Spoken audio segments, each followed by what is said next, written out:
नमस्कार, knocking-news.com में आपका स्वागत है। मैं हूं गिरिजेश वशिष्ठ। कश्मीर में एक नया स्यापा हो गया है, एक नया सरदर्द खड़ा हो गया है, एक नया हिंसा का अध्याय चालू होने का डर घाटी के अंदर बैठ गया है। जो अभी ठीक ठाक शांति से घाटी चल रही थी, उसमें फिर से एक बवाल खड़ा हो गया है। कुछ लोग कभी चैन से बैठ नहीं सकते हैं, उनको कहीं ना कहीं कुछ ना कुछ बवाल करने की आदत होती है और इस तरह के काम करने के लिए एक नई कौम पैदा हो गई है हिंदुस्तान में। किसी की राजनीति ने एक ऐसा लोगों का हुजूम खड़ा कर दिया है जो इस देश में डिस्टर्बेंस क्रिएट ही करते रहते हैं।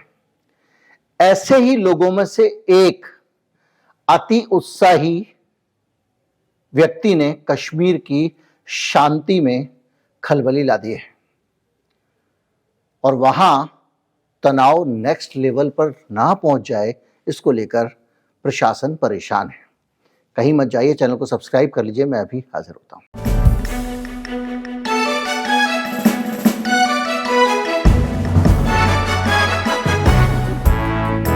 पूरी घाटी में कॉलेज बंद कर दिए गए हैं, तनाव बढ़ता जा रहा है और जितनी भी ऑफलाइन क्लासेस हैं उन क्लासेस को बंद कर दिया गया है कि भैया घर में बैठ के ऑनलाइन पढ़ो। मैनेजमेंट से कहा गया है कि वो अगले आदेश के बाद ही क्लास शुरू करें, यानी जितने भी वहाँ इंस्टीट्यूट वगैरह हैं, कॉलेजेस वगैरह, उन सबको कह दिया है कि अब स्कूल कॉलेज मत चलाना जब तक कि हम ना कहें। इसके साथ साथ श्रीनगर इंस्टीट्यूट ऑफ टेक्नोलॉजी को तो बंद ही करना पड़ गया है, बल्कि वहां पे उन्होंने विंटर वैकेशन जल्दी शुरू कर दी है। हॉस्टल खाली करा लिए गए ताकि कोई बवाल ना हो। तो ये क्यों हुआ? कश्मीर तो शांत हो चला था, बंदूक के दम पे कहें, पुलिस की प्रेजेंस के कारण कहें, वहां पर धीरे धीरे करके शांति होने लग गई थी। हालांकि बीच में कुछ आतंकवादी घटनाएं होती थी, लेकिन अब क्या हुआ? हुआ यह है कि जो बहुत सारे आग लगाओ भड़काऊ टाइप का एक एलिमेंट, एक पूरी परंपरा विकसित हो गई है, उसको लगता है कि अब अपन कुछ भी कर सकते हैं और हमारा कोई कुछ बिगाड़ नहीं सकता, पुलिस हमारी, सरकार हमारी टाइप का सोच रख के चल रहे हैं। ऐसे ही एक डिस्टर्बिंग एलिमेंट ने यूट्यूब पे एक वीडियो डाला और उस वीडियो में पैगंबर हजरत मोहम्मद की अवमानना की गई, कथित रूप से ऐसा कहा जा रहा है। और उसके बाद से वहां पर घाटी फिर से सुलग गई है।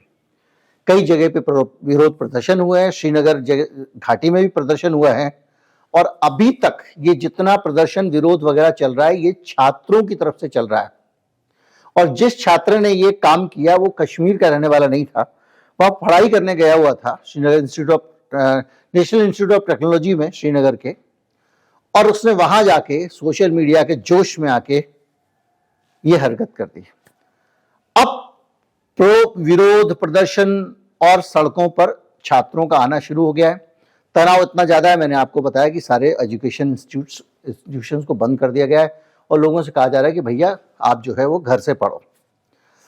अब जो डर है, जो मेन डर है, याद कीजिए पहले भी कश्मीर एकदम शांत था।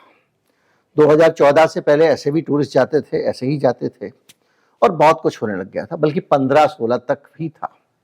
बुरहान वानी वाला जो केस आया, उस एक केस के जरिए पूरे कश्मीर के जो युवा हैं, नौजवान हैं, उनके मन में भारत के प्रति आस्था को फिर कम करने में अलगाववादियों को मदद मिली।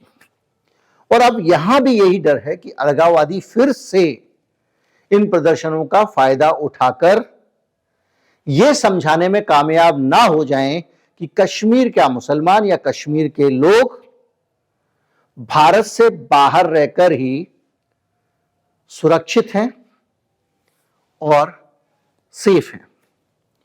और यह बात कुछ लोगों को भी अगर अलगाववादी समझाने में कामयाब हो जाते हैं तो नए सिरे से फिर घाटी में तनाव फैलने लगेगा, क्योंकि जो जनता का समर्थन करीब करीब बंद हो चुका है अलगाववादियों को, वो दोबारा से मिलने लगेगा और इसी को लेकर वो परेशान है।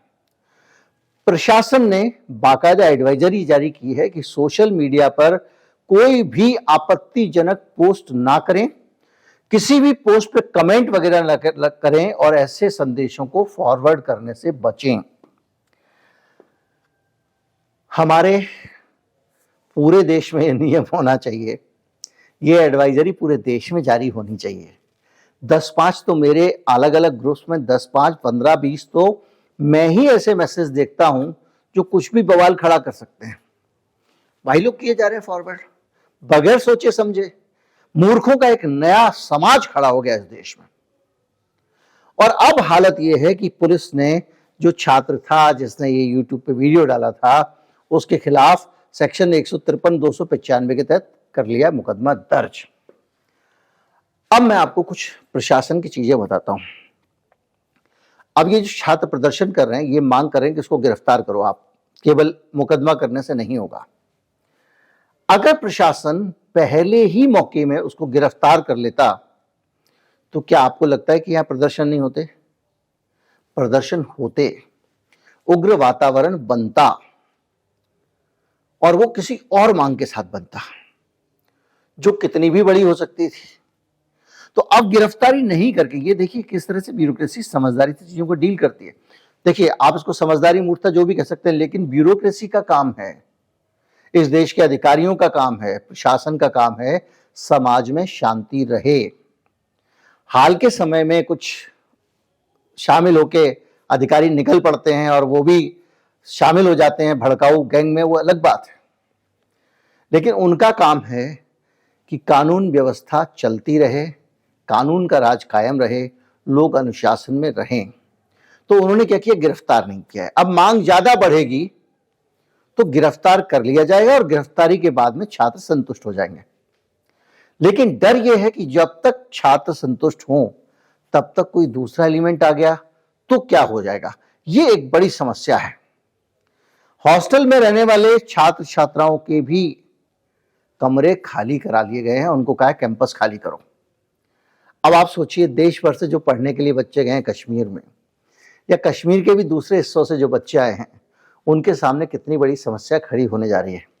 एक तरफ घाटी में अशांति बढ़ रही है, उस अशांत वातावरण में जो हॉस्टल्स हैं उनसे उनको बाहर खड़ा कर दिया जाएगा। वो डबल वल्नरेबल हो गए। या तो वो अपने घर जाएं और जब दोबारा से स्थितियां सामान्य हो तब आएं और तब तक अपनी पढ़ाई को छोड़ दें, क्योंकि ये ऑनलाइन क्लास हमेशा तो चलने वाले नहीं है। जैसे ही थोड़ी शांति होगी ऑफलाइन शुरू कर देंगे, लेकिन हॉस्टल खोलने में समय लगेगा। तो ये जो छात्र हैं ये किस तरह का त्रास झेलने वाले हैं इसको समझें। अब आप अंदाजा लगाइए कि सारी की सारी चीजें अब जो हो रही हैं वो ये हो रही हैं। अब 1 दिसंबर से 31 दिसंबर तक बंद रहेंगे ऑफलाइन क्लासेस पूरे कश्मीर में, उच्च शिक्षा विभाग ने कहा है। अब सीधी सी बात यह है, दूसरी तरफ प्रशासन ने ये बात भी नहीं कही है कि मोहम्मद साहब का अपमान होने के कारण ये विरोध हो रहा है। ये छात्र जो विरोध कर रहे हैं उन लोगों का कहना है। हो सकता है अपमान हुआ हो सकता है ना हुआ हो, यह भी हो सकता है कि अफवाहें फैलाई गई हों। और ऐसे मामलों में एक जिम्मेदार मीडिया की अपनी भूमिका जो होती है वो ये होती है कि वो शांति की दिशा में काम करे।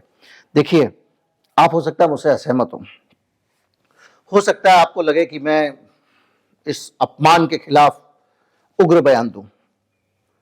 मैं ऐसे नहीं सोचता हूं, चाहे वो किसी का भी अपमान हो। मैं ऐसे सोचता हूं कि अगर ये तनाव का वातावरण बना और देश के किसी और हिस्से में भी इस तरह का तनाव भड़का, जैसे नूह का तनाव था, मान लीजिए अगर दूसरी जगह भड़क जाए। मीडिया ये काम कर रहा है, मेन स्ट्रीम मीडिया आजकल भड़काने का काम कर रहा है। मस्जिद से पत्थर फेंक रहे हैं, मस्जिद से पत्थर फेंक रहे हैं बोल के। वो ये नहीं देखता कि वो मस्जिद के आगे जुलूस क्यों गया था और वो क्या कर रहा था। तो वो क्या होता है कि पूरा जो वातावरण आप बनाते हैं उस वातावरण का नतीजा ये होता है कि देश में एक जगह से तनाव दूसरी जगह तीसरी जगह जा सकता है और उस तनाव की चपेट में एक ऐसा निर्दोष आदमी आ सकता है जिसका इन सब चीजों से कोई लेने देना नहीं है। जैसे कि वो एक दर्जी जिसकी गर्दन काट दी गई थी, ठीक है, उसने अपने सोशल मीडिया पर उसने भी कुछ ऐसी बातें लिखी थी जो उसको नहीं लिखनी चाहिए थी, लेकिन वो तनाव अगर इस देश में खड़ा नहीं किया गया होता तो वहां ये नहीं होता। बात है मासूम जानों को बचाना, दंगे रोकना। और इस देश में लगातार हिंदू मुसलमान का जो तनाव पैदा करने की कोशिश लोग करते हैं, उसमें बहुत सारे लोग, खासतौर पे अल्पसंख्यक समाज जो समुदाय के लोग हैं, उनके अंदर एक असुरक्षा की भावना आती है, एक इनसिक्योरिटी आती है, और नुकसान भी उनको काफी ज्यादा उठाना पड़ता है। ये अभी तक का रिकॉर्ड है, दंगों के आंकड़े जो आते हैं। तो एक जगह से दूसरी जगह तनाव नहीं जाना चाहिए। वहां हुआ, लोग प्रदर्शन कर रहे हैं और कोई ना कोई रास्ता प्रशासन निकाल लेगा, लेकिन अगर वहां का तनाव यहां आए, कहीं और जाए, दूसरी जगह जाए, तो ये देश के लिए, समाज के लिए और देश के नागरिकों के लिए अच्छा नहीं।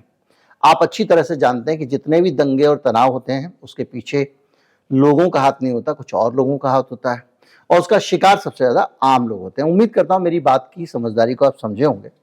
और कश्मीर में ये जो कुछ भी हुआ है, ये ठीक उसी का नतीजा है। इसके पीछे जिम्मेदार वो आदमी भी नहीं है जिसने वो पोस्ट किया है, उसके पीछे जिम्मेदार वो लोग हैं जो लोगों के दिमाग से खेल रहे हैं, इस देश में नफरत फैला रहे हैं और एक दूसरे के समुदाय के खिलाफ भड़काऊ बातें करते हैं, तरह तरह के बयान देते हैं, वो भले ही ऊंचे पदों पर बैठे हुए लोग हों या आम लोग। और इन सब लोगों को आप सोशल मीडिया के जरिए दूसरी तरह से रोक सकते हैं, और उसका एक ही तरीका है, मोहब्बत के किस्से फैलाइए, मोहब्बत की बातें कीजिए, नफरत की बातों को एक तरफ रख दीजिए। उम्मीद करता हूं कश्मीर जल्दी शांत हो जाएगा, उम्मीद करता हूं कि ये मसला सुलझ जाएगा, और उम्मीद करता हूं कि ऐसा तनाव अब कहीं और ना होगा। ये वीडियो जो मैंने तैयार किया है, इसमें जो हमने मेहनत की है, आपको कैसी लगी ज़रूर बताएं, और हो सके तो अपने दोस्तों तक भी इसे भेजें, साझा करें। नमस्कार, जय हिंद।